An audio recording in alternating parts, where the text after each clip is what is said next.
My daughter-in-law wanted complete independence, so I gave it to her. Then I opened my accounts, called my attorney, and quietly cut every financial thread tying their household to mine. The Ohio air smelled of damp leaves that October afternoon when Margaret wiped her hands on a dish towel and answered her phone. Her daughter-in-law, Brooke, spoke in a crisp, clipped voice that left no room for warmth. They'd moved that weekend without telling her, traded their rental for a place 40 miles west, closer to Brooke's sister. Their new address, Brooke said flatly, was none of Margaret's concern. Margaret thanked her for finally being honest, hung up and opened a folder sitting on her kitchen island. She was 68, and there was no room left in her for melodrama, only the practical necessity of matching effort to reality. For 3 years, she'd driven across town every Tuesday to babysit her grandson, folded their laundry and left casseroles in the freezer while her son Ethan worked late shifts at the warehouse. Brooke had always kept a polite distance, but this move crossed a line from reserve into dismissal. The folder held vehicle documents and insurance schedules Margaret had quietly funded during Ethan's rough patch after the pandemic. She uncapped her pen. Brooke wanted distance. Margaret decided to grant it in full, starting with the first line item in front of her. Brooke had always been skilled at subtle exclusion, canceling Sunday dinners for yoga classes or visits to her own mother while Ethan mumbled apologies staring at his phone. Margaret never pushed. She poured her energy into her garden and her part-time work cataloging old county records at the Historical Society instead. But she'd kept paying the quarterly insurance on their second car because Ethan needed reliable transportation. That support was meant to be a bridge, not a permanent subsidy for people who treated her help as owed to them.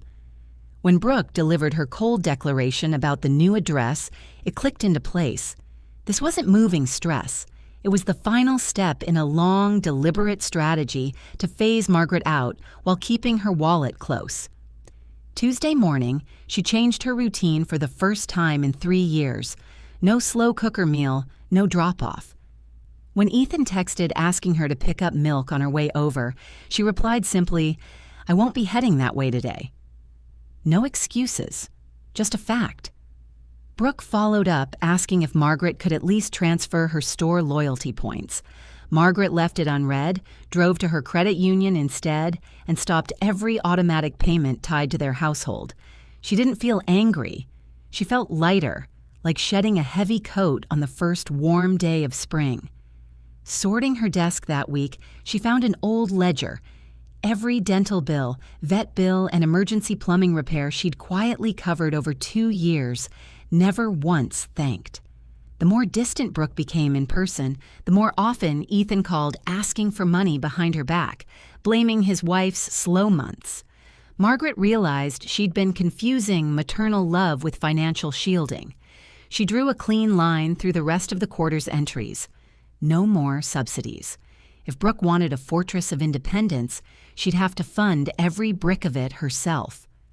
Later, at her laptop, Margaret logged into the insurance portal and removed Ethan and Brooke from her policy in 3 clicks. No dramatic declarations needed. Actions spoke clearly enough on their own. She rebuilt her week around herself instead. A watercolor class on Thursdays she'd postponed for years, a project digitizing old pioneer journals at the library. New friends named Diane and Carol met over weak coffee and crooked brushstrokes. When Ethan called Saturday asking about his old winter tires stored in her garage, she let it go to voicemail and deleted the message without returning the call. Brooke had badly miscalculated, assuming Margaret's silence meant retreat rather than resolve. When the insurance lapsed and the registration reverted to their name, Ethan showed up at Margaret's door alone, agitated. "Do you have any idea how much this is going to cost us?" he snapped, tossing his keys onto the console. "I was told your new life was none of my concern," Margaret said evenly, holding her tea. "I simply removed my support from it." "That was just Brooke venting about the move," he stammered.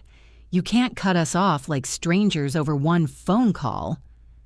Margaret let the silence stretch before answering.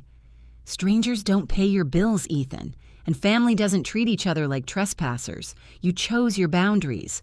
I'm respecting them completely." Ethan stood frozen between loyalty to his wife and the undeniable truth of what she was saying. "Brooke thinks you'll cave," he muttered, looking at his shoes. "She thinks you're just lonely." Margaret walked to the door and opened it to the cold evening air. "Tell Brooke that loneliness is infinitely preferable to being treated with contempt." He had nothing left to say. She watched his taillights disappear down the driveway without a trace of regret, then locked the deadbolt and slid the folder into a drawer for good. By the following week, she'd met with her estate attorney and removed Ethan and Brooke as beneficiaries of her trust, redirecting the funds into a protected education account for her grandson, managed by an independent trustee, secured for the boy, with no leverage left for Brooke to grab.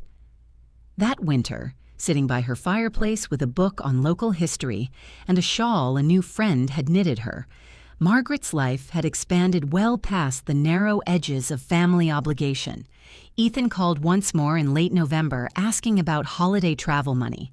She declined, politely and firmly, and wished them well. Brooke, she later heard, had found a used SUV and picked up part-time work, finally facing the economic realities of adult life without a silent subsidy behind it.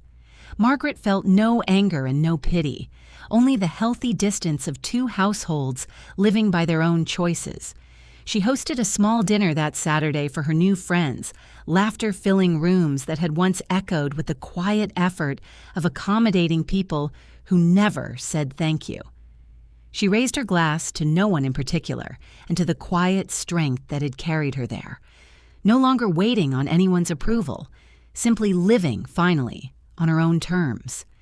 If Margaret's story moved you, hit like, tell us in the comments what you would have done in her place, and subscribe to Aftermath Tales for more powerful stories like this one.